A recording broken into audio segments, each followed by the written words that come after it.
Welcome to Politics Done Right. I'm Egberto Willies, your host. How's everybody doing today? We are going to have a great show for you today. Before I get started, I want to first give a big, humongous thank you to Wayne Jurgensen, Henry Terrell, Scott Murray, John Schwager, and Charlie Lindahl for your kind contribution to KPFT 90.1 FM in the honor of Politics Done Right. Thank you guys for supporting this program. We couldn't do it without you. Likewise, I always start my program. Remember one thing, folks. We are going into Fund Drive not this week, not next week, but I think the week after. And I am going to be giving you programming as I ask you to call in. But you can make it that I can even give longer programming by starting now. Just go to the kpft.org website, kpft.org, hit that donate button and say, I want to support the KPFT and the Pacifica Network so that we can continue to give you great information. Anyway, I was reading this morning, and before I get into the show, before I get into what we're going to do today, I'm reading and catching up on the news, not only our local papers, but international papers, etc. And I came across a story, and the story is called, For British Farmers, the Effects of Brexit have become clearer.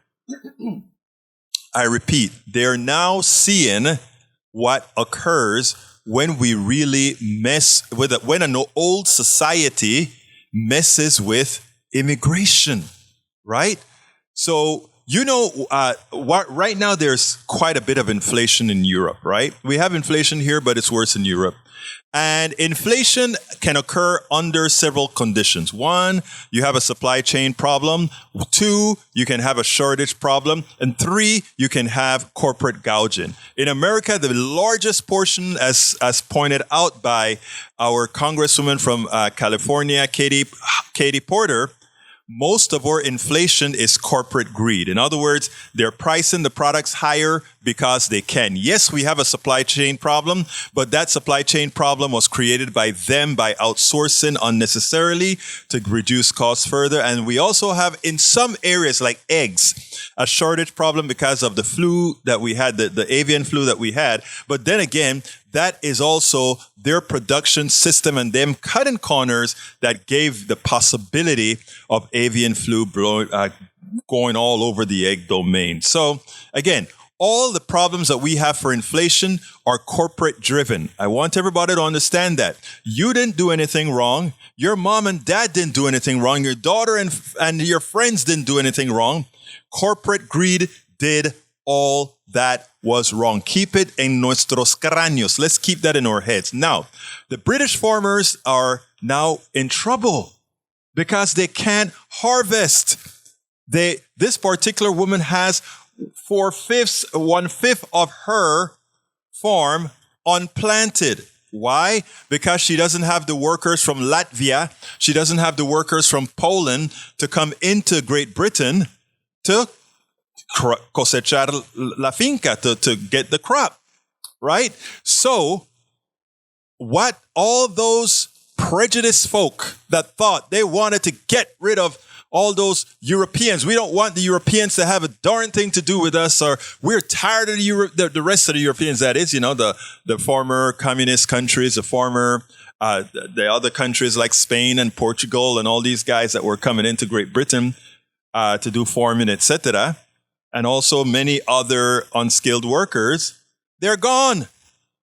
And now a lot of Britons are actually seeing the results of the things that the right wing has told them would be good for them. Why am I bringing this story up here? Why am I bringing that international Brexit story that's been years back up to you? Let's not make the same mistake that countries like Great Britain, when they got their xenophobia in full vogue, when they got their full vogue in prejudice and not wanting those others in their country, even though they are a country with a birth rate that's not conducive to productivity increases, let me tell you, they are paying the price in real shortages, not manufactured shortages because of corporate greed. but real shortages created by following the right-wing methodology that created a shortage of workers, which hence created a shortage of vegetable places to grow. So, and other things. I'm just using this vegetable example. But it's important for us not to fall and make that mistake, people. I mean, I think we can use Great Britain as something we don't want to happen to us when it comes to immigrants. So for all of you that are trying to tell those folks south of the borders, folks that we actually need, we are 6 million jobs short, or more than $6 million jobs short in America right now. We could use about, I think if I read correctly, between 6 and 10 million more people, right people. We could be employing those folks right now. That would mitigate a whole lot inflation because the productivity would increase. For the areas where we really have shortages, all of that would be mitigated. So don't let the right-wing guys, don't let the guys like Greg Abbott and Dan Patrick and all these racist thugs that call themselves governor and lieutenant governor, don't allow them to work in your minds to tell you that what's good for you isn't and what isn't. Because again, Great Britain is suffering through what we will suffer through if the xenophobia that the right wing is pushing for short-term gain ever takes foothold. You think your grocery prices are high now?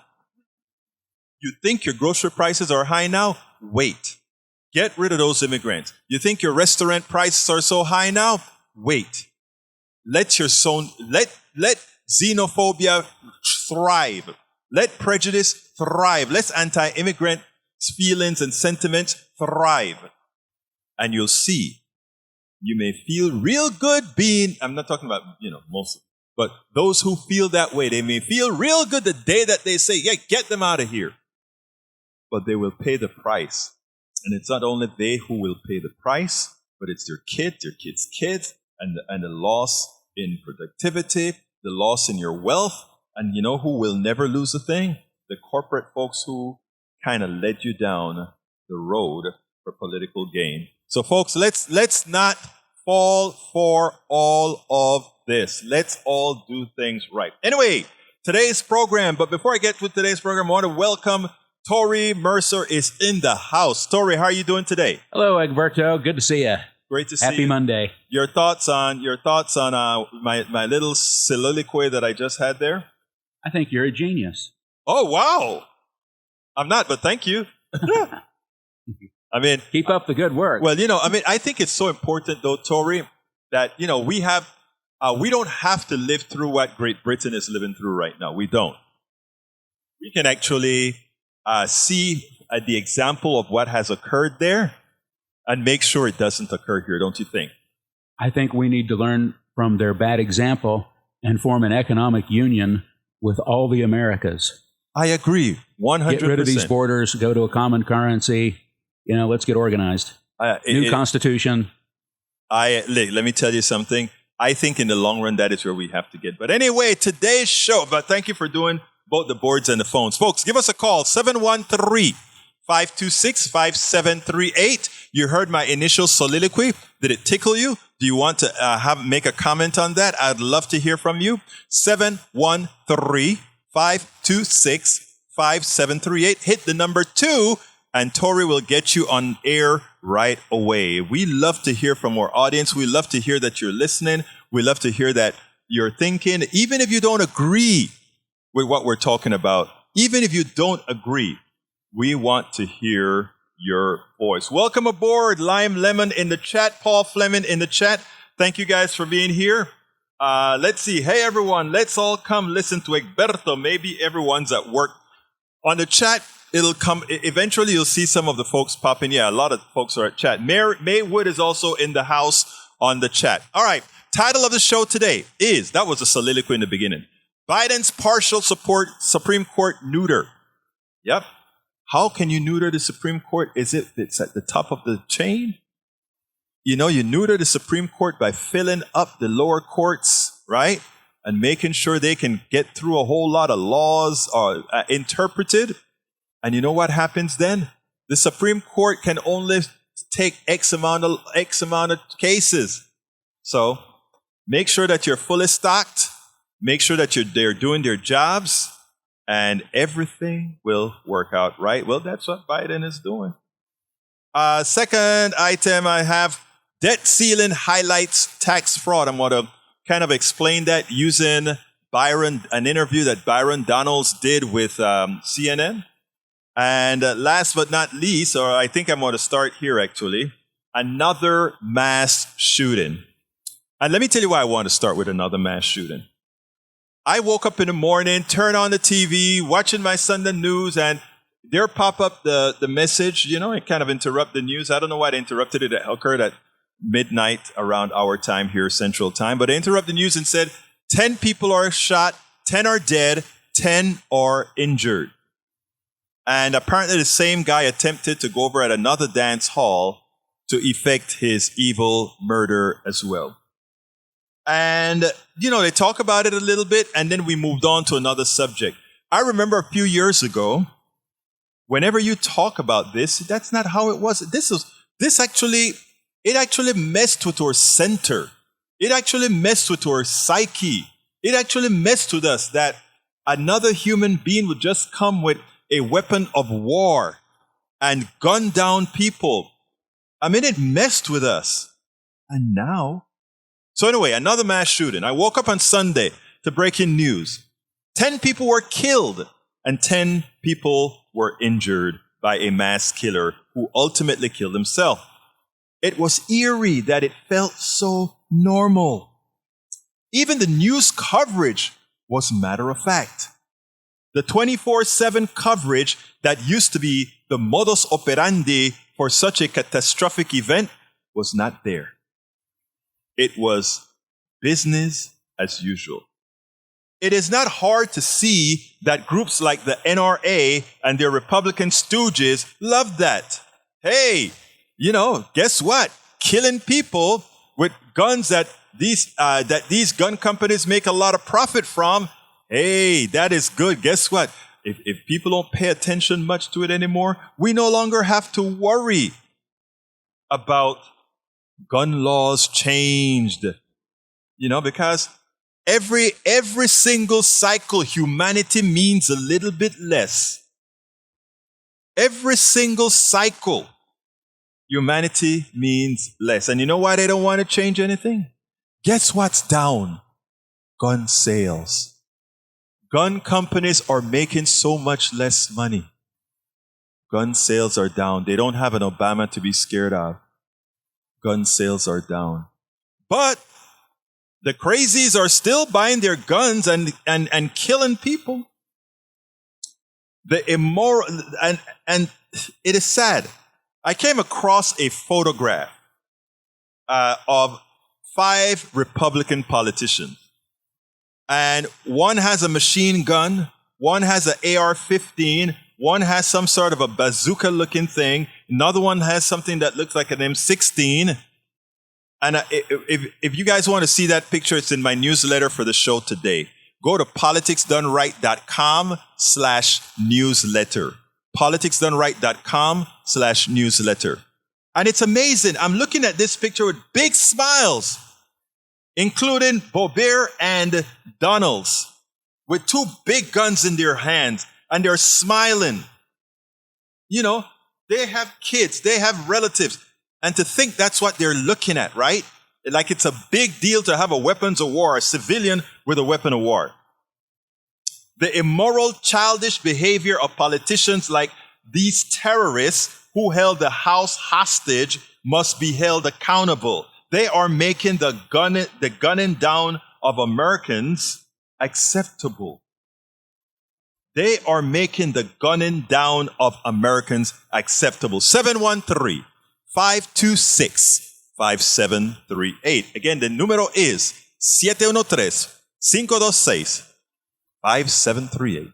Folks, please give us a call. We have some other issues to talk about as well.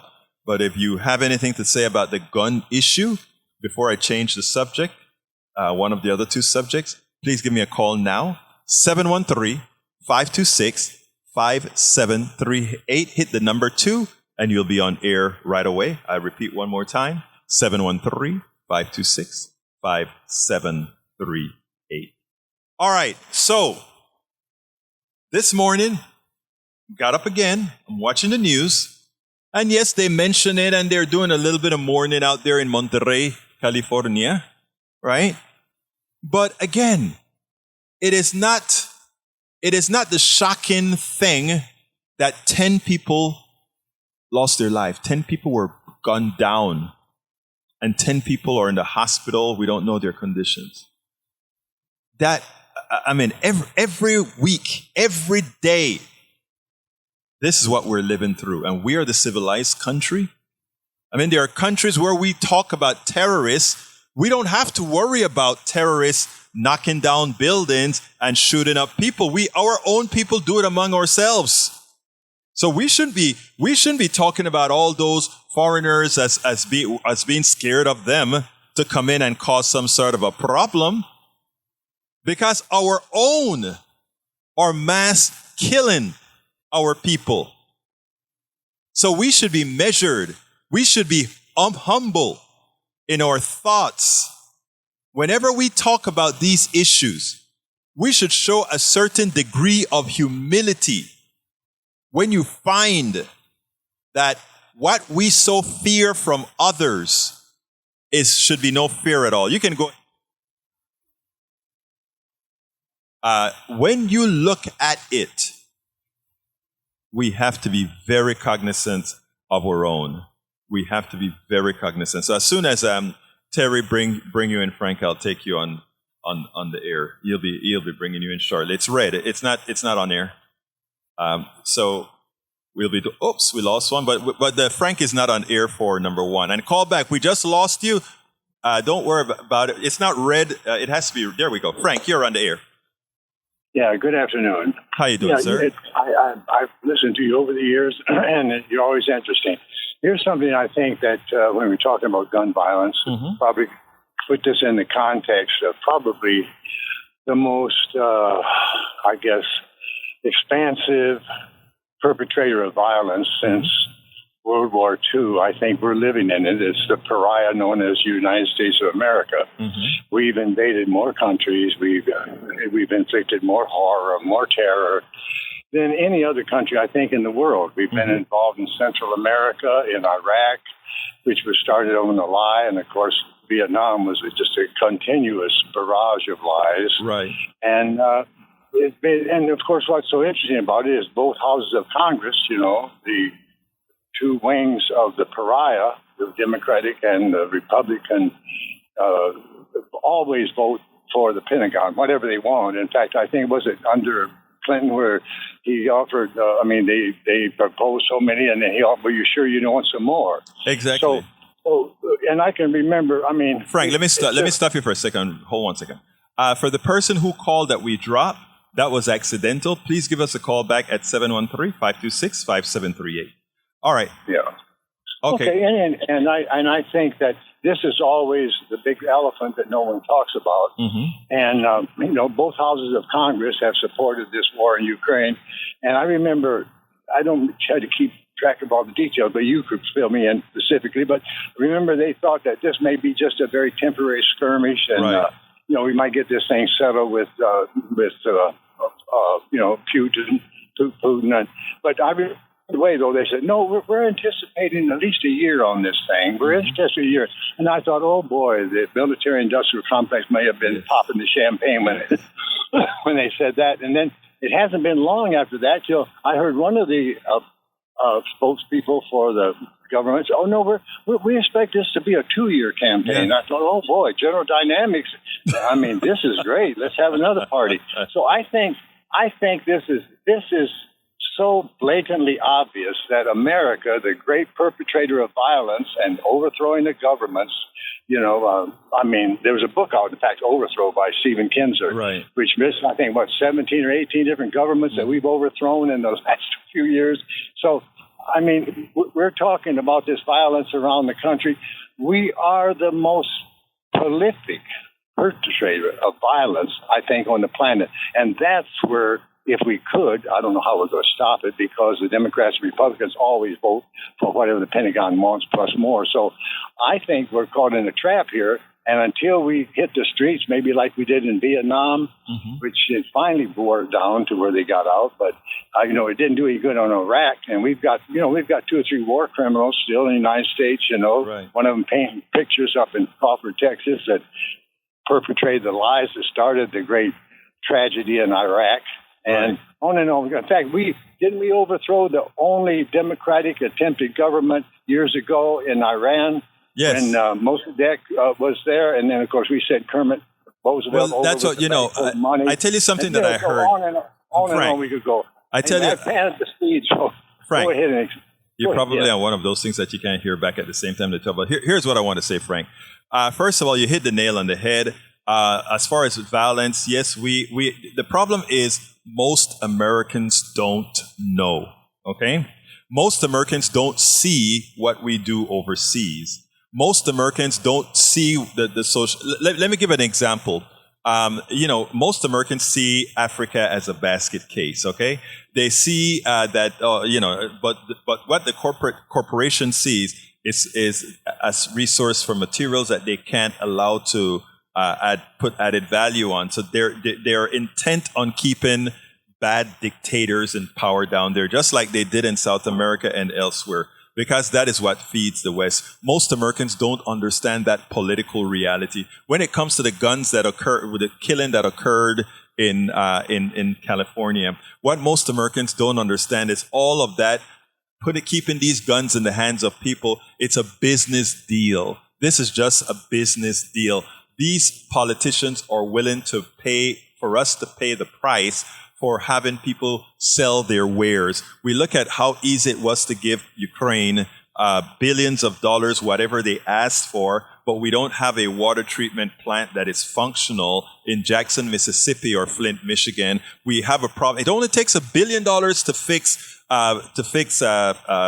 Jackson, Mississippi, less than $1 billion to fix Flint, Michigan, but we can't find the money to do that, but we can get these guys Abrams tanks and otherwise. So you hit the nail on the head, but what has to happen, in my humble opinion, Frank, is people like you, by you calling in and opening that discussion for me to be able to expand on that, is what helps educate others. And we have to turn it into a geometric progression of reaching people, because most of the networks won't cover this. It won't cover what you've said. You're right. Well, you're doing a good job, and I just want to tell you, I'm sure that you're chipping away. How much we're actually creating, we don't know, because we got a big rock that needs to be chipped at. But anyway, I love you, and just keep chipping. And thank you, brother. We'll try to do what we can every time we can. All right. Thank you, my brother. You have a great day, Frank. All right, let's go to Tag. Come on in, Tag. Hey, Ernesto. Egberto, ¿qué pasa, hermano? Egberto. Egberto. Yes.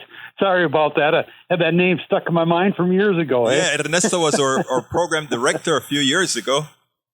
Oh, yeah. Love Ernesto. Yeah, Stallworth at station. Yes. Hey, listen, I wanted to say that 33 mass shootings already this year. That's 10 a week. Wow. Or more. Wow. And so if you multiply that out by 52 weeks, we're looking at probably somewhere around 550 mass murders this year if the trend continues. Wow. You see, and I heard a number similar to that on, I think it was either CNN or MSNBC this morning, and it reaches a point where you can't fathom that number, right? You start hearing these numbers, and it's like, really? Are we that bad? And the answer is yes. And the thing about it is, we are so impotent in solving the problem when most Americans say they want the problem solved. But somehow, we can't get these politicians to do it, which is why I said primaries, you got to vote in the primaries and you got to vote the right people in. And I'm not only talking at the federal level, I'm talking at the state level and everywhere else. We have got to let people know that they are already empowered to do the job. But I mean, we can't empower anybody, Tag. They are already empowered. They just have to execute on their power. Absolutely. And the thing is that people don't want to contemplate that number of 550 mass shootings this year if things continue or don't get any worse. And that's the thing. People don't want to hear about. It's like if you've got a rotten tooth, and you don't want to fix it, it's bothering you. You have one day where it doesn't hurt, and all of a sudden that's a great day. But the thing is, you still have that problem, But here's a point I wanted to make, Ernesto, and I'll get off your Egberto. Egberto, sorry, dude. That's dyslexia speaking, not Egberto. So anyway, this is what the point I wanted to make is that these shootings are tearing away at the fabric of our American society. Yes. And there are some politicians in this country that want to see the fabric of this country tore up. Yes. They want to see it frayed and come apart. And the fact is that they have a lot of right-wing, just like being friends with Viktor Orban, for example.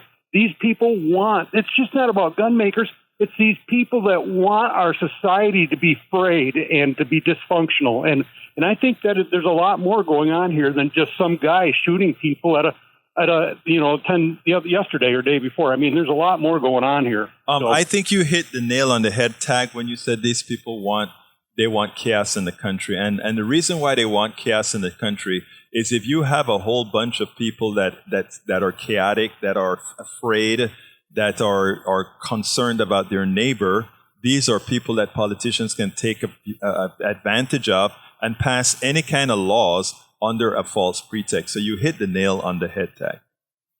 Well, and not only that, but the influences from outside the country, the right-wing influences from outside the country, I think, to me, speaks quite loudly. And Viktor Orban is, these people that worship Viktor Orban, come on, give me a break, Absolutely. So, Absolutely. Egberto, thank you very much. I'm going to get off the line. Thank you, my brother. You have a great one, Tag. Welcome to the program, Melanie Keelan from Barcelona, Spain. Thank you for being here. And Maywood from Southern California. Thank you for being here. I don't know where you're from, Lime Lemon. That's an interesting tag, Lime Lemon. I love that. And Paul Fleming from Atlanta.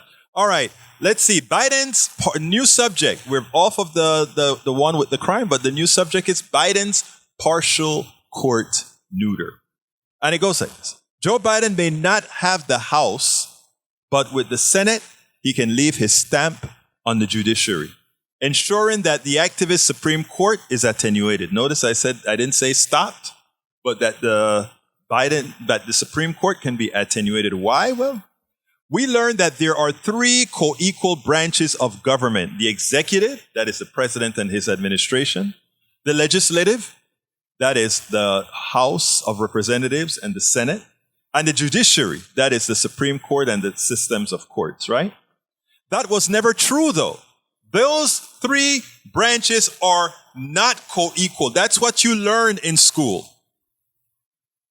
That's what you learn in school, but it's false. That was never true, especially in a purposefully polarized country. 5 Supreme Court justices ultimately control this country. All right? I repeat, 5 Supreme Court justices ultimately control this country. Any laws created by Congress and signed by the president can be deemed unconstitutional by 5 justices to render it moot. And while there are mechanisms to impeach Supreme Court justices, polarization and money in politics make it unlikely because the justices are purchased ultimately by our plutocracy. Dr. Eddie Glaude correctly applauded the president for many of his picks. He has diversified the courts. President Biden is filling vacancies in the lower courts at a fast clip. After all, the Supreme Court cannot handle all grievances in real time. Only the most critical cases will get to them. Otherwise, it will be adjudicated by the lower courts. That's why the lower courts are so important. I'll pause there and bring David into the fold. David, talk to me. Hey, Egberto. Hey, maybe you should change your name to Ernesto. then he'll be able to call me right? There you go. Then Tag will get it right. Hey, Tag, David has a suggestion. I should change my name. Go ahead, David. Okay. Some of the things you've been mentioning, as far as you beginning a discussion about Brexit. There's one simple thing I have to say about that. It goes something like this: "Their chickens are coming home to roost." Exactly. Now, There are a lot of reasons for Brexit, right? But what irked me, people could talk about autonomy and all that kind of stuff. I could understand that. I mean, that they don't like the central government because, these are countries with different kind of cultures and all of that. And you could get some clashes when it comes to, well, can you call my wine Oporto, or can you call my butter, or, all those kinds of things you get into. And since they're micromanaging all those kinds of things, you could understand some sort of some friction there. But what they used to create and get Brexit wasn't the cultural differences, like for what is wine or what is champagne, or not things like that. They use people. They use the prejudice against people. And they created the same right-wing mantra that Donald Trump created in the United States. In their case, they were able to get that. And as you just said, David, what was the phrase again? "The chickens are coming home to roost." Exactly. And what I am saying as an example to every American that is listening to us right now, don't make that mistake and make our immigrants the scapegoats. We need them. We need them for work. We need them for, I am an immigrant. All right. We need them for work. We need them for Social Security. We need them for all those things, given the birth rate in the United States of America. And the same applies to Great Britain. Talk to me, David. We are all products of immigration. Yes. And I think Donald Trump, as much as he railed against immigration, how did he find from Germany? Yeah, that's right. Now, let me. You're the thing about the shooting. Yes, sir. You were talking about how it's been nobody's. It's just like they're talking about it like it's just another happenstance occurrence. Have you ever heard of this thing called the Overton window? Yes, I have. The Overton window has moved. You're absolutely right. That's right. They're normalizing it, and it's no longer. We're no longer shocked. Yes. Hey, guess what, buddy? It's this another day. I was going to mention something about you mentioned something about the issue with the courts. Yes. Have you seen this thing? There's this guy that's got a documentary showing in the Sundance Film Festival, having to do with with Donald Trump's bogus investigation of Brett Kavanaugh. Yes. Actually, it's at Sundance right now, and Kavanaugh is going to be. Well, I shouldn't say he's going to be in deep trouble. They can't do anything to him, but apparently it got some very rave reviews at Sundance. Yeah, as far as what you were saying about the Supreme Court, I think the estimate is that the Supreme Court handles about 80 cases per year. Right. And the rest of the lower courts handle something like 60 to 80,000 cases per year. Right. So on average, the Supreme Court deals with only 1/1000th of the cases that are brought before the lower courts. There you go. And any time a case comes before the Supreme Court, it's usually because what happens is a particular issue will be brought before a court in a district court in one area, and they decide one way, and that same case is brought before a district court in another area, and their decision runs counter. So you got two U.S. district courts that have decided differently on one issue. So now it has to go to the Supreme Court. So however it's going to be parsed out, they get to decide ultimately what it's going to be. And that is the reason I said it's so important then for Biden to fill all those vacancies with people that are true justices, not hacks. True justices that are willing to interpret the Constitution, not only interpret the Constitution appropriately, but also make notice that the Constitution is just a document and we have reality. Anything else, David, before you go?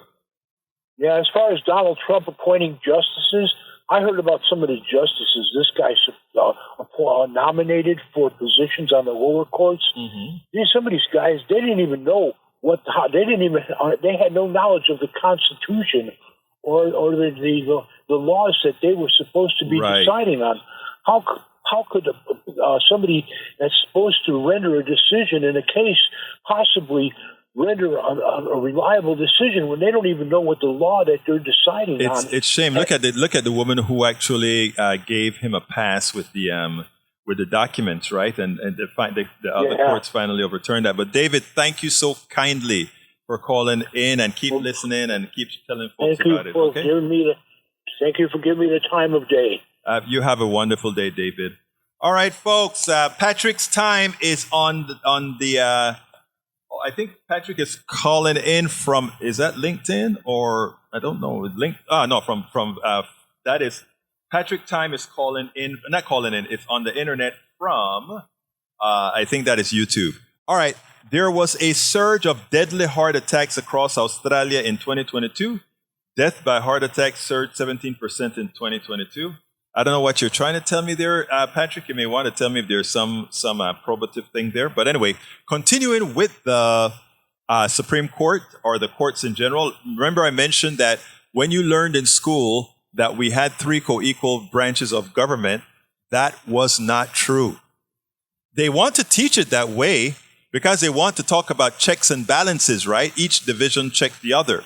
But they left ultimate power in the hands of the Supreme Court and ensured that the Supreme Court could be bought by a corrupt president. And that's where we're at today. So Eddie Glaude applauds President Biden for many of his picks. He has diversified the courts. President Biden is filling vacancies in the lower courts at a fast clip. After all, the Supreme Court cannot handle all grievances in real time. Only the most critical cases will get to them. Otherwise, it will be adjudicated by the lower courts. Biden is unlikely to put social and religious ideologues on the court. We know that. He's not going to put any one of those kind of ideologues. That is a good thing. But make no mistake, many in the Democratic Party follow neoliberal orthodoxy. And the judges elevated will be, at best, corporatists with an environmental and social facade. But it will be easier to pressure Biden's picks than those Trump ideologues. So, we elected a neoliberal centrist to govern the country, and he has made some good deals with progressives. So, it's not all bad. It's not all lost. You compromise when you can't get all that you want. But what the idea here is, I urge you to read a piece I did a few years ago titled, Republicans are setting up the courts for minority rule even in a more progressive country. It explains a lot. Like I explained several times, America is a progressive country. I repeat, America is a progressive country. It's not right of center. It's not left of center. If you ask policy by policy what Americans want, America is a pretty damn progressive country. And what we have to start doing is asserting said progressivity. Well, don't go out there and cower as you call out the things that you want. Ask people when they slam you for being a liberal, when they slam you for being a progressive, ask the question, what is it that I want that you don't want me to have, others have? It's a simple. Ask them to define the things that they want. Ask them to define what it is that you want that they don't. Because what you find out is after playing into the conservative peer pressure group of superiority, that's what a lot of folks on the conservative thinks. We're not them liberals, that always want a handout, which isn't true, of course. It's not true at all. But that is how the conservative frame it, to hoodwink other progressives into not being progressives, into not accepting their progressive values. Right? That is how they do it. It's a mind game that's well studied. And we have to break out of that so that we can vote correctly, vote appropriately, so that we can vote the right people into office, so that the right folks get into the Supreme Court, so that the right folks get into the courts, so that the right folks create laws in Congress. It's not going to happen overnight, but it will happen as long as we do our job, as long as we keep up our impetus to do the right thing. Why was that? I'm not sure what you mean, Melanie, as far as why is that. Tell me what you want me to answer as far as why is that. So, again, my friends, unlearn what you learned about the separation of the branches of government. Unlearn it. It's practically incorrect. Okay? We have 3 branches of government, and the most powerful branch in the government are up to 5 people on the Supreme Court. And whatever those 5 decide, it's the law of the land. If they decide that something both the Congress and the president signed, and they say it's unconstitutional, and it stays unconstitutional until one impeaches the judge and changes the rule. And what are the chances of that judge getting impeached, given that it takes 3/5 or 2/3, I don't remember which one, of the Senate to impeach a judge? Again, let's know our history. Let's know our country. Let's know our laws, and let's understand how things work. Because that is what they use against us. They use our naivete on our system against us. They use our naivete on what a capitalist structure does against us. They use our naivete and our fear against us. We have to all grow up. And that's why we're here. We must all grow up.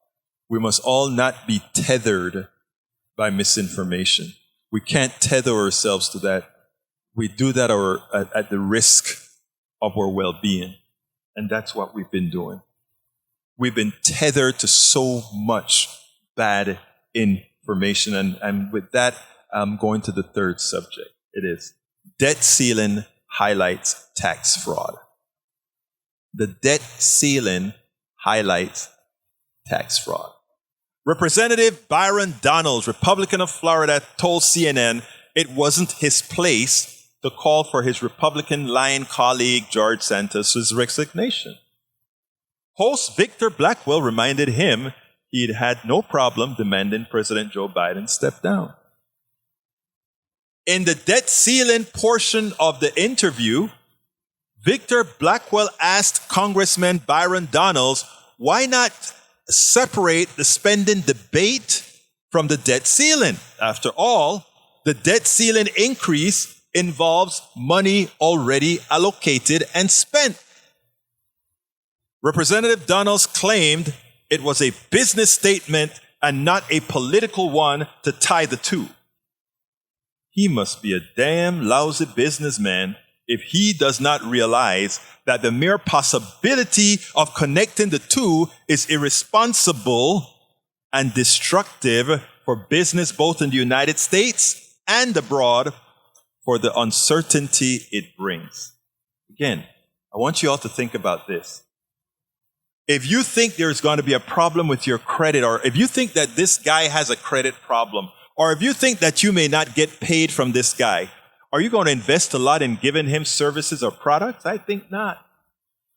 And with us having a bunch of clowns running our Congress, our House of Representatives, because remember, while there are 220-something Republicans in the House of Representatives, it's 21 terrorists that ultimately run it, because they can't move as a block unless those 21 say, okay, you have my permission to move.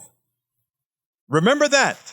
There are 220-something Republicans in the House, but there are 21 Republican terrorists that really are holding that House hostage.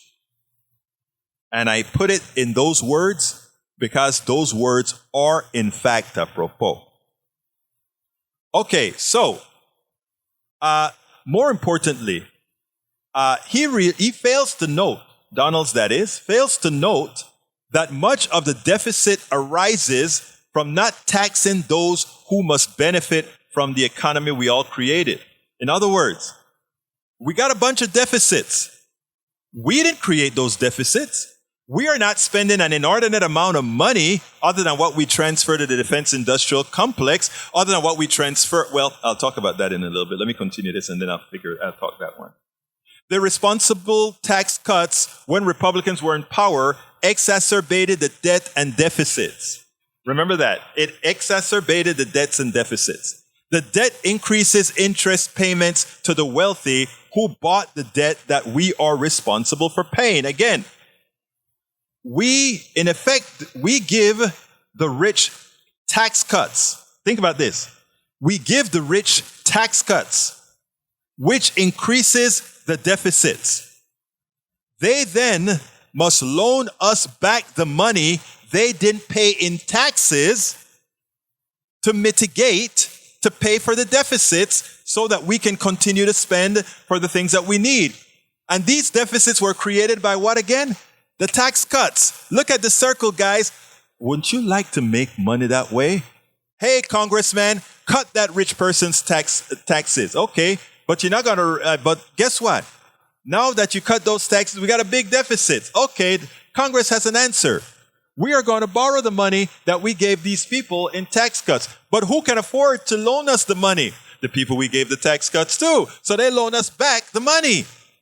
And then we pay them interest for that loan that they gave us from the tax cuts we gave them. It is the highest form of parasitic wealth transfer from the many to the wealthy. Brothers and sisters, we have the power to change that. Republicans must not be taken seriously. They want to cut social programs to prevent tax increases on parasites that cannot seem to pilfer enough. Think about that. Think about the sequence I just mentioned, because I'm not pulling that out of the air. That is what's happening. Let's go to Ray.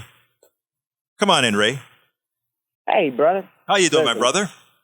Hey, this is TG Ray. I'm going to try to make this quick because I do get scattered. Yes, I want to throw out a shout out. I want to thank you for bringing everybody's attention to Naomi Klein's book, The Shock Doctrine. Yes, sir. And let me tell you what, if they paid attention to that, they would never go near the mainstream news again. They would understand, I think.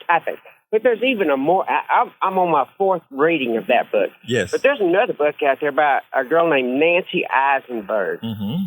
And she wrote a book called White Trash, Mm-hmm. The 400-Year Untold History of Class in America. Mm-hmm. I think this is about the most disturbing thing I've ever read in my life. And yes, we were born on slavery, but we were born on drug dealing. Mm-hmm. Started with tobacco. Anyway, Edward, Eduardo, thank you very much. Hey, but let me tell you, I want to first of all thank you for bringing that up. What was the name of the book again by Eisenberg? Her name is Nancy Eisenberg, Mm-hmm. and it's White Trash. Okay, great.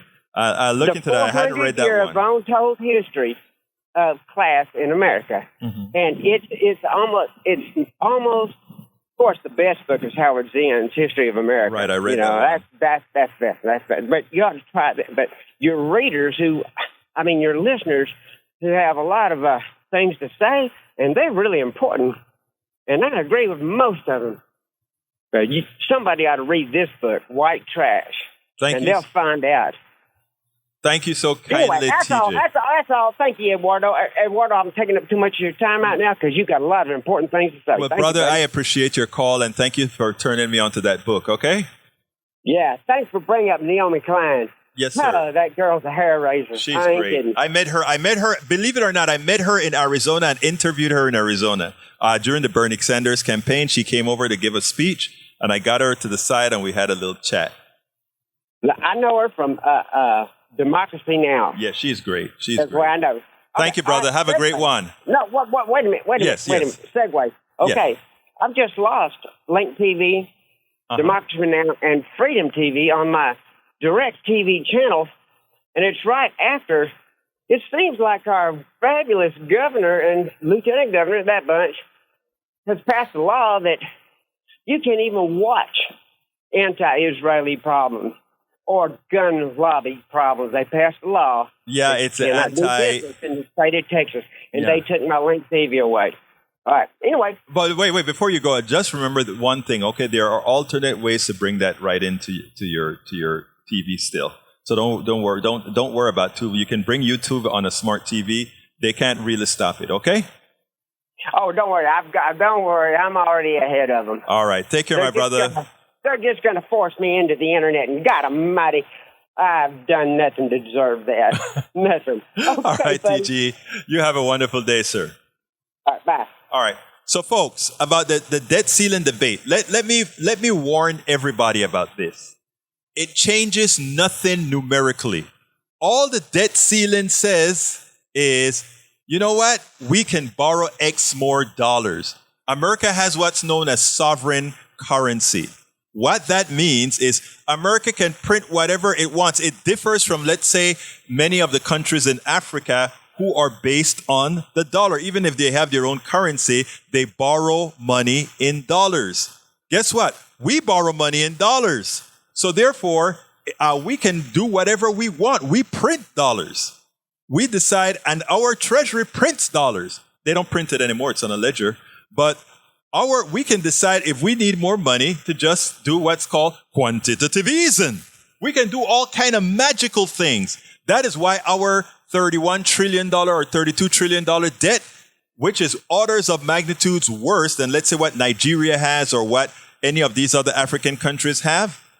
And they're in trouble because they have to pay their bills in dollars. And the conversion between dollars and their monies is so messed up, right? That is why the International Monetary Fund, that is why we are telling all the folks in these countries to stiff the International Monetary Fund. It is time for all these quote-unquote third world countries to give these guys right back the medicine that the Wall Street has done to them. Go ahead and let's go to Rat. Come on, Rat. Come on in. Yeah, it's Ray from Third Ward. Hey, Ray, talk to me, brother. Yeah, I'm gonna keep it real brief, man. Look, all this stuff about Americans are the greatest country in the world. Let me tell you something. I've spent a lot of time in a lot of left-leaning spaces, and what I've learned about communism is it's not this big, scary entity that the government is going to take over.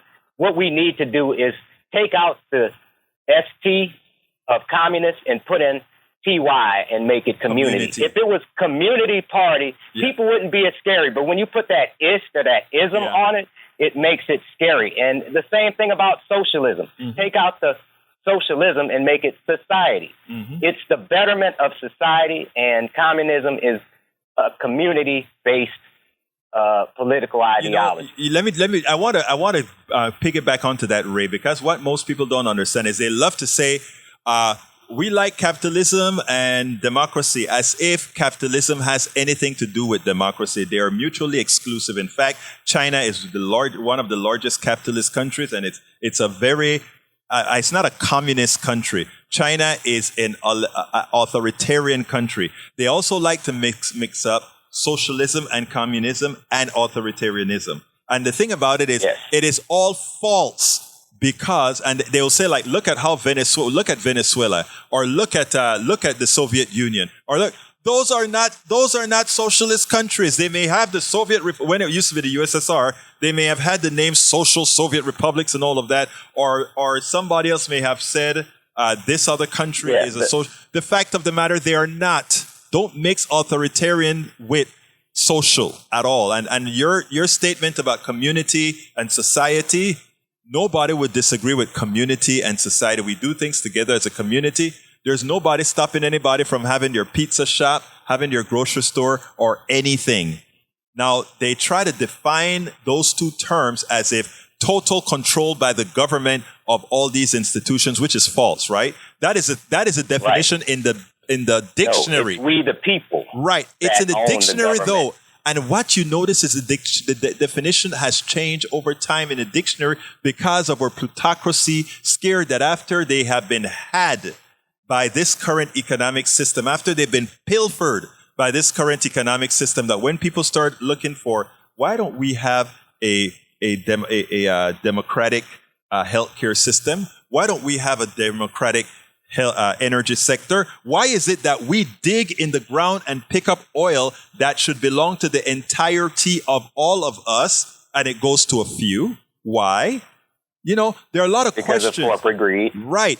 In my book, the one that says, look at this, I'm losing my mind. It's not it's worth it, but how to make America utopia. I talk about those issues. How to make America utopia. Take away the economy from those who rigged it. Why? Again, all these things are, brother Ray, let me tell you something, man. That a real society can, given the amount of resources America has, can really be a utopia for us all. It just means that you don't have billionaires. You don't have billionaires because nobody is worth $1 billion. Nobody worked for $1 billion. Every billion that person has was made on your back. Ray, thank you for calling, my brother. All right. Thank you, sir. And we're going to keep on pushing this message that it's about we the people. We are the community in communism. Right. Thank you very much, sir. Have a great one. All right, my last two sentences. Blackwell exposed Donald's utter hypocrisy in the final exchange where he said, remember, you called for Biden's expulsion. How comes you're changing now? But anyhow, so folks, the debt ceiling debate, let's get rid of believing what you've been hearing on a lot of these issues. The debt ceiling is just a law that says it's okay to borrow more, and it's something we should do. Now, I've got 10 seconds to say thank you so kindly for calling in, guys. Thank you for Politics Done Right. My name is Egberto Willis. This is Politics Done Right. You know how I end this, baby. I am what? Out! We spend a lot of time deconstructing the news, trying to parse it into a form that everybody can understand. We try to find those little nitpicks where it flies above the fray, etc. If you really like these videos that we do, I want to ask a big favor. Please go ahead. Number one, subscribe to our channel. And number two, please join if you can. Thank you so kindly for watching. Keep watching. Please remember to share. We must populate the entire internet with our progressive message, a message that we know is what most Americans say that they want. So help us, please join.